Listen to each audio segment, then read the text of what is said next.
we all want to have a good time and have a little levity. And it's just, I'm still new at it. It's all new, but I like it a lot and I'm not bored. Hey everyone, welcome to another edition of PopCulture.com. Today we are joined by the multi-talented Jerry O'Connell. Thank you so much for being here today, Jerry. Thank you for having me. And today we are here to discuss your new film, Pups Alone, and it's out in theaters November 19th. So what can you tell us about the film? I mean, we got talking dogs. It's a holiday film. It's a holiday film with alone in the title. It's perfect family fare. Totally, yeah. And you are voicing the main character, the main dog there, Charlie. So, and this isn't something new to you, like this medium of voiceover work. So I was wondering how you prepare for something like that. Well, I am playing a dog, Charlie the dog. So I just hang out at dog parks. I mean, you just live your life at dog parks. You just go to dog parks, you watch dogs, you study dogs, you become dogs, you are dogs. No, I mean, you just voice a dog. Haven't we all looked at dogs and been like, I wonder what that dog's voice sounds like? Mm-hmm. Except someone paid me to do that. And we have a lot of dogs at our house. It was fun. The movie had already been filmed. So I just came in afterwards and put a voice to this dog, Charlie. And everybody does that. Everybody looks at their dog and goes, I think I know what my dog sounds like. What are they thinking? Yeah, and you mentioned, you have a house full of pets. The holidays are coming up. This is the perfect movie for pet lovers everywhere. So I wanted to know a little bit about your home life. How are you celebrating the holidays with a house full of pets running around?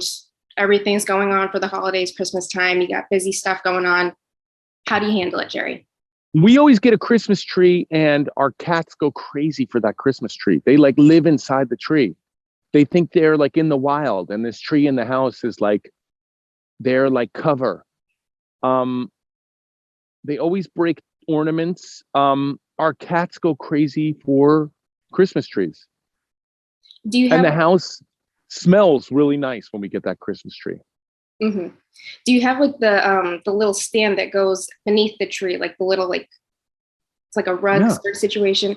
My cat always hides underneath the Christmas tree. Yeah, they love trees. They think it's cover, and they're hunting something. I don't know what they're thinking. Cats are crazy, but they love Christmas trees. We don't even get Christmas trees for us and the children anymore.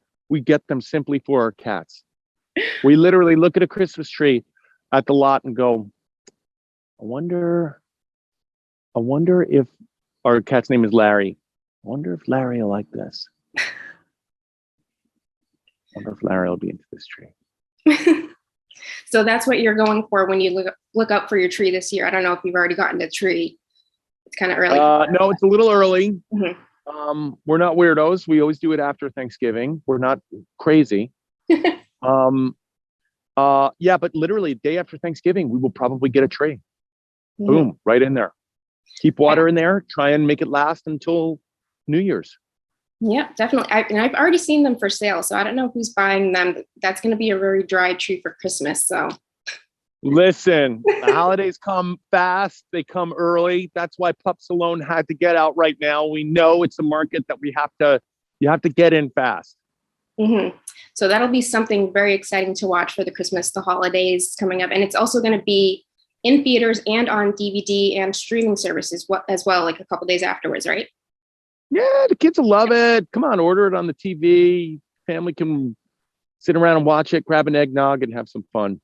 Oh, I love it. I already am preparing for all my holiday celebrations, so that's on the docket there. So I wanted to transition to a little bit, of course, you're on the talk right now. And, I have to ask about the talk. How are you liking it so far? You've been there for a few months already. So what's it like for you there? I love it. It's funny. It's a transition period. You have to, you're working with all new people. It's a new job. Just the dumb things where am I parking and how do I get there? And what's the best way to drive there in the morning? And where do I get my coffee? And who else am I getting coffee for in the office? And how early should I get there? How late am I staying? And also like being on stage with hosts, it's like still I'm still getting used to it, but we're having a lot of fun. It really is fun. Yeah. Today's show is a lot of fun. It's funny. I was thinking today, I've never had like a day job where like you go to the same place every day, because I'm an actor. So like you go to different locations or you go to different sets or sometimes you go back to the studio, but it's different every day. And this is like, we go to the same place and put a show on every day. It's just interesting. It's all new for me. Yeah, definitely. And, speaking of all that newness, what are some of the things that have surprised you the most about your time on the show? Is how much work it is. I thought like doing an hour-long show a day, I thought it was like an hour, two tops, and you were in and out. It's like a job. Okay, so what's the schedule like on the set of The Talk? Give us a little bit of insight there. I get there early. I get there like 7. And I know this is gonna sound like a short day and everyone's gonna be like, hey man, that's nothing. But like we'll get out just before my kids get out of school, so 3-ish. But that 7 to 3 is like live show, go, taping. It's fast. It's faster than anything that I've worked on. And then I got to get my kids at 3:20, so I got 20 minutes to drive and go pick my kids up, and I'm always late. And then my kids are yelling at me because they have phones now, and they're like, "Where are you, Dad? We were standing here waiting for you." And I'm like, "Why didn't you just walk to the coffee shop?" Like, and they're like, "We were standing here waiting, and it was hot, or it was so embarrassing." And I'm like, "Just get in the car." And then it becomes a whole thing, Mm-hmm. And it's funny that you mentioned that. I'm sorry I really went off on like an argument with my kids. It was I really painted a lot of details for you there. I'm all ears here. Anything you want to talk about too. Like anything about your daily life, that's what I'm here for, And it's funny that you mentioned that too, because I feel like even like us watching, we think of the host in the studio for that 1 hour period of time and that's it. So it's funny that you mentioned all the things that go alongside it, because it's something. Maybe it'll get a little easier for me, but we're just at the beginning. We're trying to build an audience. It's like tensions are pretty high. I mean, I try to be relaxed when I go out there, but I also want to make an hour that's like fun, that packs a punch, that says something, that's crazy, that's when you do a daytime show, you're in people's houses for an hour, and we all want to have a good time and have a little levity, and it's just I'm still new at it. It's all new, but yeah. I like it a lot, and I'm not bored, and it's a good time.